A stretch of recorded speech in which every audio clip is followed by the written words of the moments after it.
It's absolutely fascinating to me that people can so completely understand who I was and the role I played in Jesus' life.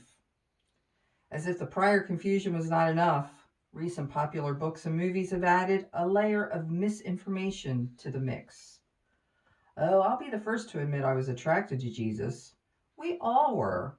He was truly the most remarkable man I had ever met. He was forthright, honest, strong, and the most compassionate person we had ever known.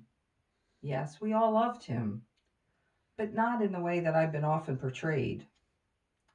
I'd like to try to correct some of the misinformation about me, and hopefully, in the process, help you to better understand the only one who's really important in my story, Jesus. First of all, this confusion about my identity is not something new. It's gone on for centuries. Names in our world were different from yours. Our names reflected either our parents or our place of birth. For example, the name Simon Bar Jonas identified Simon as the son of Jonas. My name, Mary Magdalene, identified me as Mary from the region known as Magdala. Magdala was a small village between Tiberias and Capernaum on the western shore of the Sea of Galilee. Because my name is Mary, and because several other Marys appeared in the New Testament, it's easy to understand the confusion, especially when not a lot is written about each Mary. Besides that, other stories about women never identify them by name, and so it's easy to get their stories mixed up with mine. Perhaps the person I'm most confused with is Mary of Bethany. Now, you may recall that Mary of Bethany was the sister of she was the sister of Martha and Lazarus. Together, they often hosted Jesus in their home, and it was a good getaway for him. Whenever Jesus needed some time to rest and to be re-energized, that's where he would go. I suppose you could say they were the closest thing to a real family outside of Jesus' mother and brothers that he really had. I'm also sometimes confused with a woman who came to the house of one of the Pharisees, a woman who was said to have lived a sinful life. This woman, as you may remember, anointed Jesus' feet with expensive perfume and her tears, and then wiped them away with her hair. The Pharisees criticized her for her behavior, and Jesus for allowing her to do it. Surely, they said, if he were a prophet, he would have known what kind of woman this is. Then there was the woman who was caught in the act of adultery. The men who found her were ready to stone her to death. Jesus told the men that whoever among them was without sin could cast that first stone. They all went away. Like me, this woman owes her life today to Jesus. Well, I was none of those women. My story is very different. As a child, and for as long as I could remember, I was tormented by demons. Now, I know that probably sounds strange to you, but much of the time I could live a normal life. But without warning, I could turn into a monster. Even though I really had no recollection of the episodes, people would tell me that I would scream, that I would curse and rant and rave. They said it was though I had the strength of a man, and it would take 5 or 6 people to restrain me. My parents were exhausted. As hard as it was for them, I was still living with them as a young woman. They had tried every cure, every potion and medicine that was available, but nothing helped. I'll never forget the way my parents looked at me. It was with love, but along with it was a look of fear and even of terror. I remember my parents talking about a prophet in the region, but then others had prayed and nothing happened. Still, they said it was worth a chance. I'll never forget the day he came to the house. He came with some other men. They were rough looking, like the fishermen of the village. But he was different. They said he had been a carpenter His skin was bronzed by the sun. His hands were calloused from working with the wood. But he had a tenderness I just could not explain. Most of all, his eyes, piercing, but yet full of love. It was as if he could look right through me. Before I could say one word, I felt my body tense, and the horror began again. I heard myself say in a voice that wasn't my own, "Go away! Leave me alone!" He was not repulsed the way so many others were, and he spoke in a commanding voice, "Come out of her! Come out of her, and never return!" My body shook uncontrollably, and I collapsed on the floor, completely limped, but for the first time in my life, completely whole. Don't ask me how I knew, but I knew in that moment that the nightmare was over.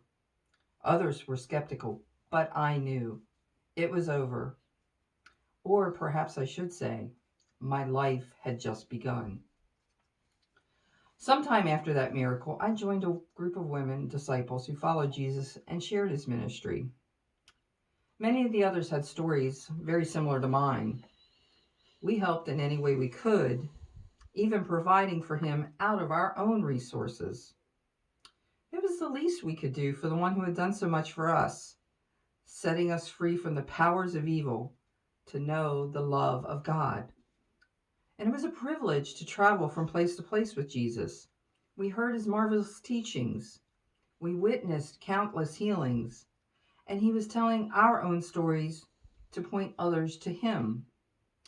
Yes, he was a remarkable man. We were all drawn to him, partly because of his love for others, but also because of his love for his Father. I can't begin to tell you what it was like to follow him to a hill outside of Jerusalem called Golgotha, the place of the skull. Yes, the place was deserving of its name. They arrested Jesus, set up a mock trial, and condemned him to death. How anyone could treat Jesus that way, and the way they did, was far beyond my wildest nightmares. When I saw his bloodied and weak body trying to carry that cross, it felt like the life left my own body. I felt hollow and empty and very helpless. I wanted to scream at the injustices, yet few seemed to notice. It was as if the evil that had inhabited my body years ago had now taken control of the whole world, and his pain was the result. We women stayed at the cross. Most of the disciples fled for fear of their own lives. Only John was left. I guess no one really supposed that a group of women were really a threat. But some of the men did make fun of us. "Take a good look," they said, "and see what happens to blasphemers and impostors." When they saw we would not be intimidated, they tired of their taunts and left us alone. Some of the soldiers, however, didn't give up so easily. One was particularly obnoxious. He tried to grab me. It was then that a centurion who had been watching it all came over, grabbed him, and threw him to the ground. "Get back to your post. Leave these women alone, or you'll spend the night in chains." Then the centurion looked at me and said, "I'm sorry. I don't know why he acted the way he did." But then I was certain we would have no more trouble from the soldiers. When it was all over, a few of us stayed to bury Jesus. At the end of it was just me, another woman, Joseph of Arimathea, and Nicodemus. We took Jesus' lifeless body, who had given us his life. We took it down from the cross. We wiped the blood and grime of that horrible day from his body as best we could, and carried him to Joseph's tomb, where the soldiers rolled a huge stone over the entrance. We walked without saying a word, each trying to fight off the hopeless feeling inside, each wondering how life could ever go on, each wishing in some way that we had been killed, not him. Little could we imagine that what would happen in the next few days. We had all heard Jesus talk of dying and rising again, but none of us were able to comprehend or even imagine what he really meant. I went to the tomb that Sunday morning after the Passover to do one final act of kindness for Jesus. I would do what we were not allowed to do that Friday night: anoint his body for burial. I know it wasn't much, but it was the least I could do for someone who had done so much for me. I brought perfumes and spices, wondering all the way who would roll the stone. Would the soldiers be willing to help? I could only hope that they would. The sun was just beginning to come up, and I could see in the vanishing shadows that the stone had already been rolled away. The entrance was open, and the soldiers were all gone. I dropped the spices and ran back to where the disciples were hiding and told them that I feared that someone had stolen the body. Peter and John ran to the tomb. I couldn't keep up with them, but when I got back, I saw a man standing alone. He must have seen me crying and said, "Woman, why are you crying? What are you looking for?" I pleaded with him to tell me where they had taken the body of Jesus. I just prayed he would know. I couldn't see his face as he was looking away from me. Without turning, he uttered one word: Mary. It was as if 2 years had not happened, and I was taken back to my home where I first heard Jesus say my name. I now saw his face, and I fell at his feet and cried, "Teacher!" Tears of joy rushed down my cheeks. Waves of hope pulsed through my body. Life once again entered my spirit. "Teacher, teacher." I said the word over and over again. I wanted to jump up and tell the others, but I just couldn't leave him. He smiled and said, "Do not hold on to me, for I have not yet returned to the Father.